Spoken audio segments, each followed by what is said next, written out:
Cultura, educación, normas sociales, esas son las explicaciones que muchos dan para entender por qué los hombres asumen más riesgos. Pero hay un problema. Ese patrón aparece en casi todas las sociedades conocidas. Aparece en adolescentes, aparece en adultos, aparece incluso cuando las normas culturales cambian. Cuando un comportamiento es tan persistente, la explicación cultural empieza a quedarse corta. Y ahí es donde entra la psicología evolutiva, no para negar la cultura, sino para plantear una pregunta más profunda. Si hombres y mujeres han estado sometidos durante miles de generaciones a presiones reproductivas distintas, ¿por qué esperaríamos que desarrollaran la misma relación con el riesgo? Si la presión fue distinta, la estrategia también tuvo que serlo. Imagina dos trayectorias evolutivas. En la primera, tu cuerpo es el lugar donde se gesta la vida. La reproducción implica gestación prolongada, vulnerabilidad física, parto, lactancia y años de cuidado intensivo. Si sufres una lesión grave o mueres prematuramente, no solo te afecta a ti, afecta directamente a la descendencia que depende de tu supervivencia. En ese escenario, la estrategia más adaptativa es clara: preservar, evitar riesgos innecesarios, minimizar pérdidas irreversibles. Ahora imagina la otra trayectoria. Aquí el éxito reproductivo no depende tanto de proteger lo que ya existe, sino de lo que consigues alcanzar frente a otros. Recursos, estatus, posición relativa. Si sobrevives pero no destacas, puede que nunca accedas a oportunidades reproductivas relevantes. Puedes vivir pero no necesariamente transmitir. En ese contexto, la prudencia absoluta tiene un límite. Protege lo que ya tienes, pero no te hace avanzar. El riesgo introduce algo decisivo: la probabilidad de diferenciarte, de escalar posiciones, de acceder a recursos y estatus que de otro modo permanecerían fuera de alcance. No garantiza el éxito, pero sin esa exposición, en muchos casos el éxito ni siquiera entra en juego. Esa diferenciación en la relación con el riesgo no es arbitraria. Tiene raíces profundas en la biología de la reproducción. En los años 70, el biólogo evolutivo Robert Trivers formuló una de las ideas más influyentes de la biología moderna: la teoría de la inversión parental. El principio es sencillo, pero sus consecuencias son profundas. El sexo que asume mayores costes biológicos en la reproducción tiende a ser más selectivo al elegir pareja y más orientado a la preservación. No es una norma cultural, es una consecuencia estructural de la asimetría reproductiva. En la especie humana, esa asimetría es evidente desde el inicio. La inversión femenina en la crianza es mayor. En consecuencia, cada decisión reproductiva tiene un coste elevado y prolongado. Y cuando el coste de una elección es alto, la presión por elegir bien aumenta. Por eso en promedio las mujeres muestran mayor selectividad sexual.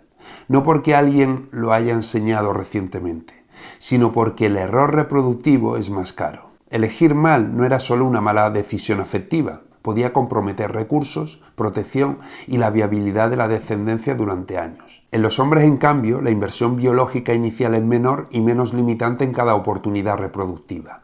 No gestan, no asumen el mismo coste fisiológico inmediato por cada posible descendencia. Eso no significa ausencia de inversión posterior, significa que el coste biológico inicial es menor y más variable. Y cuando el coste por intento es más bajo y el potencial de éxito puede multiplicarse, el margen estratégico cambia. Ahí es donde aparece otro elemento clave: la varianza reproductiva. El psicólogo evolutivo David Gerry señala que a lo largo de la historia humana el éxito reproductivo masculino ha sido mucho más desigual que el femenino. Algunos hombres han tenido numerosos descendientes, otros ninguno. Cuando el acceso a pareja depende en gran medida del logro diferencial en estatus, recursos o posición dentro del grupo, la competencia se intensifica.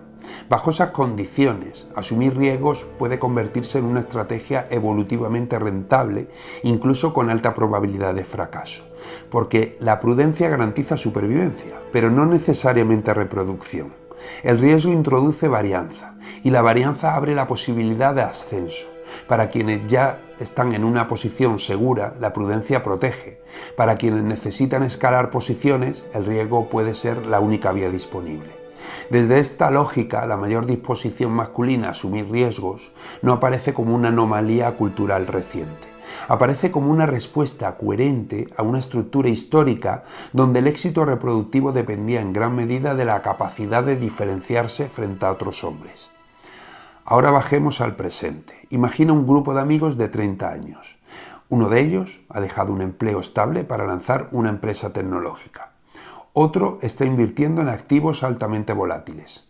Comparte resultados en redes sociales, capturas de pantalla, crecimientos rápidos. Los demás observan.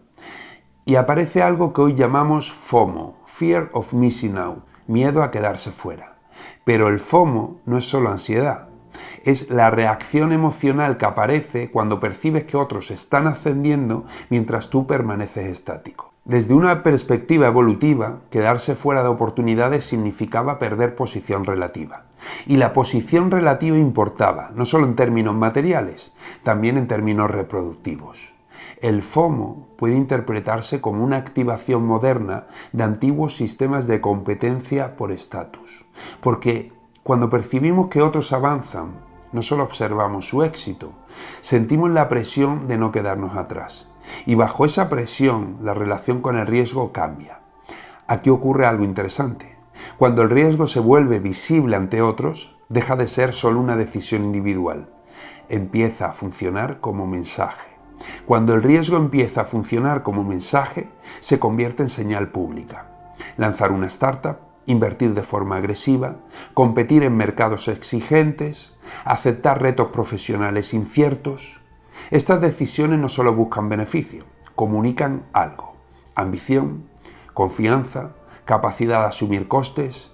En contextos competitivos, arriesgarse no solo cambia lo que puedes ganar o perder, también cambia cómo te perciben los demás. Y ahí es donde el riesgo deja de ser solo una decisión económica o profesional y empieza a funcionar como señal.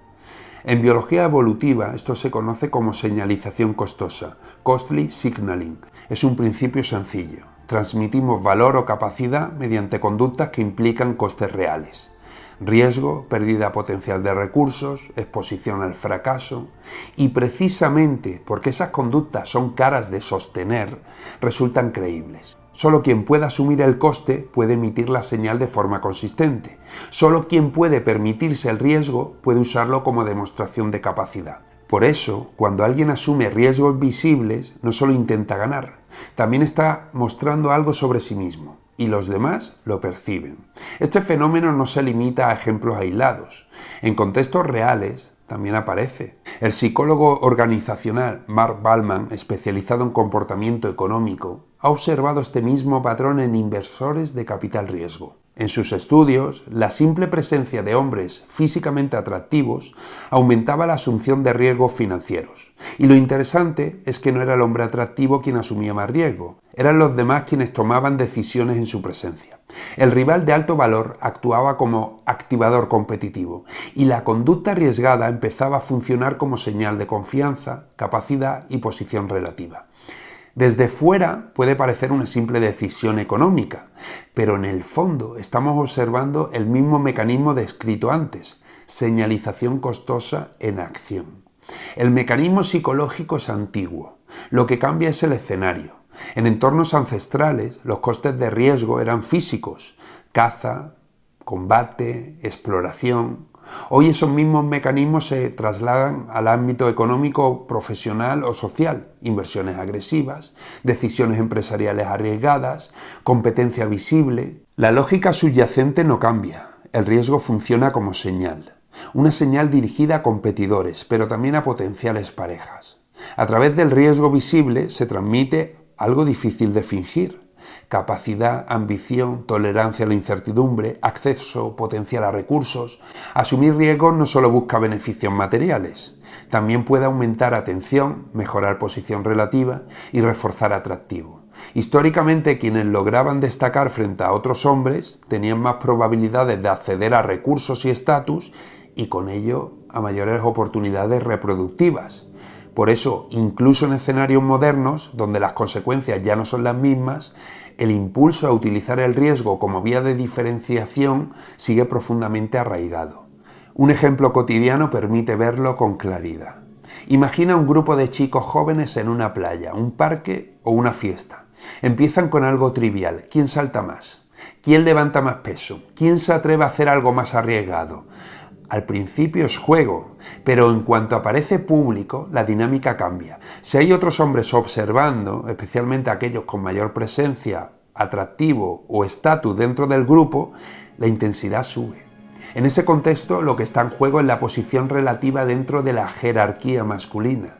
Cada gesto funciona como una forma de medir fuerzas y escalar dentro del grupo. Y si hay mujeres mirando, la dinámica se intensifica todavía más.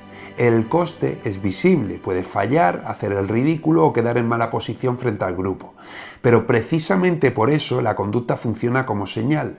No es solo diversión, es competencia por estatus. Lo que parece un simple juego espontáneo es en realidad una forma cotidiana de señalización costosa. Estos patrones no son exclusivos de los humanos. En etología, el estudio del comportamiento animal, la señalización costosa se ha documentado de forma extensa en numerosas especies. Pavos reales que despliegan colas enormes y vistosas para hacerse visibles y destacar frente a otros machos, ciervos que se enfrentan en combates directos con riesgo real de lesión, aves que realizan vuelos acrobáticos complejos en presencia de hembras, exponiéndose a caídas o depredadores, desde una lógica puramente de supervivencia. Muchas de estas conductas parecen ineficientes o incluso peligrosas. Aumentan la exposición, consumen energía, introducen riesgo. Sin embargo, precisamente por eso funcionan. El riesgo actúa como prueba. Solo quien posee suficiente fortaleza, coordinación o resistencia puede asumirlo sin colapsar. Y esa es la clave. La señal resulta creíble porque tiene un coste real. En ese sentido, la exhibición de conductas arriesgadas no es una anomalía humana moderna, es una estrategia de señalización profundamente arraigada en la historia evolutiva de múltiples especies. Quien puede asumir el riesgo y salir indemne transmite algo difícil de falsificar: capacidad. Y cuando esa capacidad se vuelve visible ante otros, se convierte en estatus. Basta con observar con un poco de atención en los deportes de mayor riesgo, como escalada extrema, salto base, motociclismo. La presencia masculina es abrumadora. Son conductas visibles, expuestas, diseñadas para ser vistas.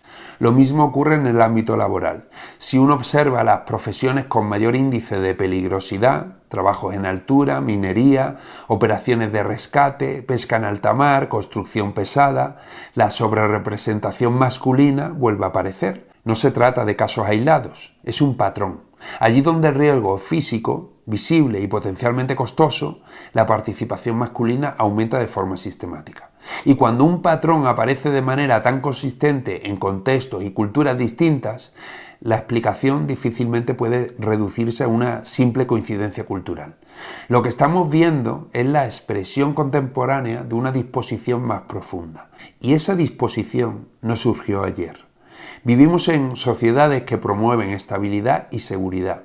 Sin embargo, nuestros sistemas motivacionales no se diseñaron en entornos seguros. Se moldearon durante miles de generaciones en contextos donde la competencia por estatus, recursos y posición era constante, donde destacar podía alterar de forma decisiva la trayectoria vital de un individuo y donde el riesgo visible funcionaba como una de las formas más eficaces de diferenciación.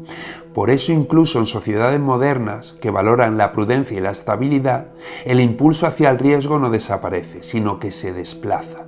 El escenario cambia, los mecanismos que organizan la motivación permanecen.